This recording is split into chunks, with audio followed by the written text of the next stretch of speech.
बीते दिन महाकुंभ का पहला अमृत स्नान संपन्न हुआ। इस अमृत स्नान से सबसे पहले नागा साधुओं ने पवित्र संगम में डुबकी लगाई, फिर इसके बाद आए आमजनों ने स्नान किया।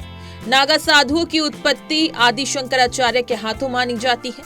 कहा जाता है कि आदि शंकराचार्य ने 4 मठों की जब स्थापना की तो मठों और धर्म की रक्षा के लिए ऐसी खूंखार टुकड़ी भी बनाई जो आने वाले किसी भी परिस्थिति में धर्म और मठ की रक्षा कर सके। ये कारण है नागा साधुओं को धर्म का रक्षक कहा जाता है। इनके पराक्रम की गाथाएं इतिहास के पन्नों में भी दर्ज हैं। नागा साधुओं ने अनेकों बार धर्म की रक्षा के लिए कई सेनाओं को धूल चटाई है। ऐसे ही एक ऐसी कहानी जो आज हम आपको बताने जा रहे हैं, जिसमें महज 111 नागा साधुओं ने पूरी 4000 सैनिकों को मार डाला था। द नागा वॉरियर्स पुस्तक के मुताबिक जब अहमद शाह अब्दाली की सेना ने 1757 में गोकुल पर आक्रमण किया था तो 111 नागा साधुओं ने अब्दाली की सेना को मुंहतोड़ जवाब दिया था।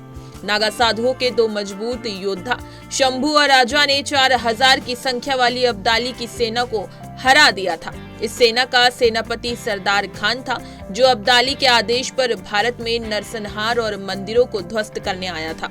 उसे ये मालूम नहीं था कि गोकुल में उस दौरान ज्यादातर नागा साधु भी एकत्रित हो रखे हैं।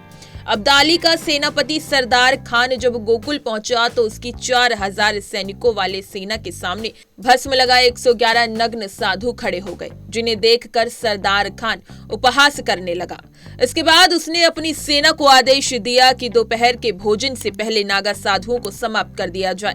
लेकिन जब तलवार और भालों के साथ मैदान में उतरे तो अफगान सेना ताश के पत्तों की तरह गिरने लगी। सरदार खान ने इसके बाद और सैनिकों की मदद मांगी, लेकिन नागा साधुओं के सामने कोई नहीं टिक पाया। इसके बाद सरदार खान अपनी बची सेना को लेकर वापस लौट गया और सनातन के नागा साधुओं की विजय हुई।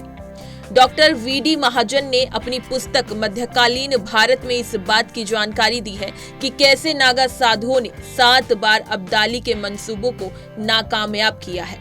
उन्होंने अपनी पुस्तक में लिखा, हिंदुस्तान पर अफगानिस्तान का वर्चस्व जमाने के लिए अहमद शाह अब्दाली ने 1748 से 1767 के बीच 7 बार चढ़ाई की थी, लेकिन नागा साधुओं की सेना ने और उनके पराक्रम ने अब्दाली के मंसूबों को पूरा नहीं होने दिया। ये कहना गलत नहीं होगा कि लंबे समय से नागा साधु भारत और इसके धर्म की रक्षा करते आए हैं, इसलिए नागाओं को सनातन का रक्षक भी कहा जाता है।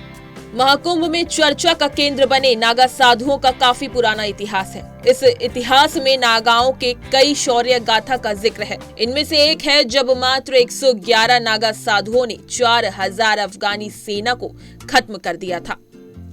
इसी तरह की तमाम खबरें और लेटेस्ट अपडेट्स के लिए बने रहिए हमारे साथ और देखते रहिए punjabkesari.com।